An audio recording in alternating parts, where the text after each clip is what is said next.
Boa tarde, pessoal. Vamos aqui fazer a correção das questões da nossa atividade e, ao mesmo tempo, eu já vou fazendo comentários que servem de revisão do assunto, certinho? Então vamos lá. Primeira questão. Que interesses levaram os espanhóis às terras do Império Azteca? Os espanhóis buscavam ouro e prata e, ao encontrar esses metais em baixa quantidade no Caribe, avançaram para onde hoje é o México. Ou seja, primeiro os espanhóis eles chegaram, o Colombo, Cristóvão Colombo, ao chegar, primeiro ele chegou da Europa, eles chegaram nas ilhas do Caribe, são as ilhas lá da América Central, onde hoje é Cuba, Haiti e outros países. Mas aí, nessas ilhas, eles não conseguem encontrar muitos metais preciosos. E eles continuam avançando e chegam onde hoje é o atual México.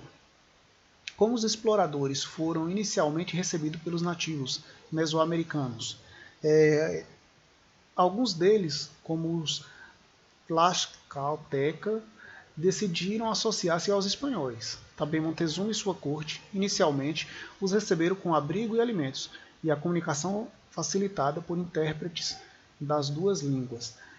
Ou seja, num primeiro momento o encontro foi pacífico,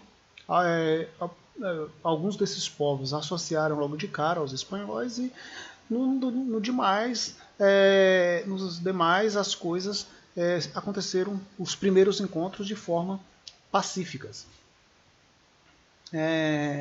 Terceira, explique o apoio indígena que levou à conquista de Tenochtitlan pelos espanhóis. O Império Azteca era formado por 3 grandes cidades, Texcoco, Tlacopan e Tenochtitlan, que impunha seu domínio.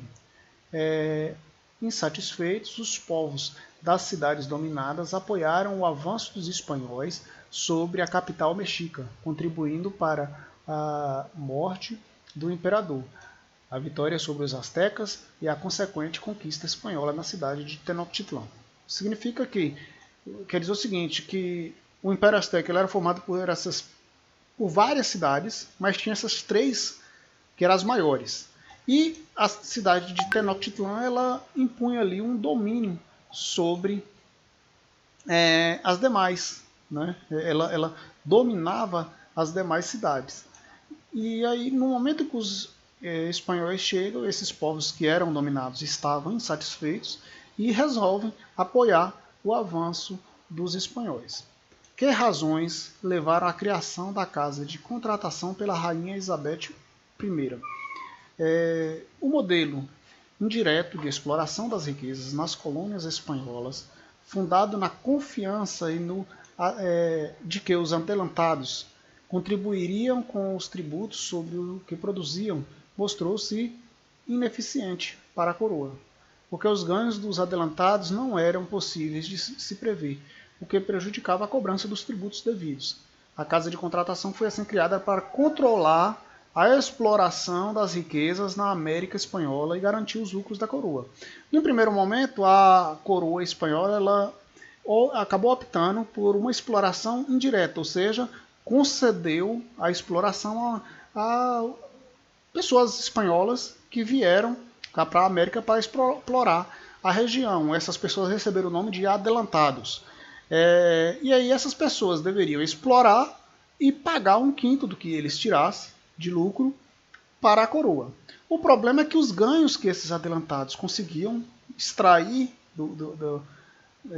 da área que seria colonizada pelos espanhóis não eram fáceis de prever, não tinham como cobrar esses impostos para saber se eles realmente estavam pagando o que era devido.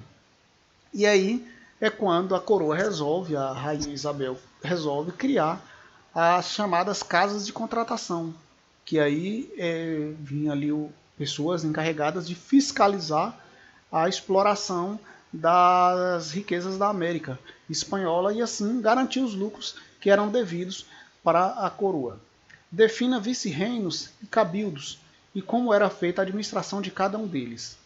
Vice-reinos eram as grandes unidades administrativas em que o território espanhol na América do Sul foram divididos. dividiu em algumas partes, ao longo do tempo foi surgindo essas partes administrativas que recebiam o nome de vice-reinos. E aí, quem administrava ali era o vice-rei, que eram pessoas indicadas pelos reis. Essas pessoas elas atuavam como a autoridade máxima dessas grandes regiões, embora estivessem subordinados ao rei espanhol, ou à rainha espanhola, dependendo da época. E aí os cabildos eram conselhos das unidades menores, as vilas e os municípios administrados pelas elites locais. Ou seja, os vice-reinos eles eram subdivididos, né, ia surgindo cidades, municípios, né, vilas, municípios, e pequenas unidades administrativas que eram denominadas de cabildos. A sexta questão pede para elaborar um esquema representando os grupos sociais na América Espanhola e suas características, né? Características e hierarquias. Aí poderia, no caso aqui, desenhar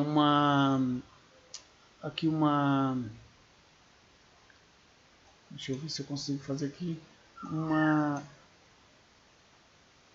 pirâmide, né?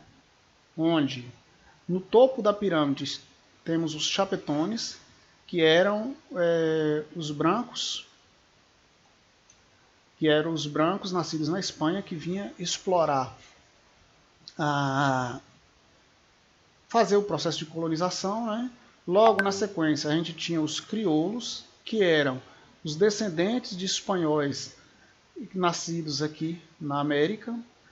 Logo abaixo a gente tinha os mestiços, que eram os filhos de espanhóis com indígenas, né? E aí cada um deles vão tendo menos privilégios, né? Os chapetones brancos eram os únicos que poderiam comercializar, mandar os produtos para o mercado externo, fazer parte do pacto colonial e teria os melhores cargos na administração pública. Os crioulos, que eram os espanhóis que nasciam aqui, os descendentes espanhóis nascidos aqui na América, eles podiam ter grandes riquezas, né, ser proprietários de minas, de terras, e ocupar cargos inferiores da administração pública. Os mestiços eram filhos de espanhóis com indígenas e eram livres e geralmente ocupavam cargos de capatazes nas fazendas, administradores, essas coisas.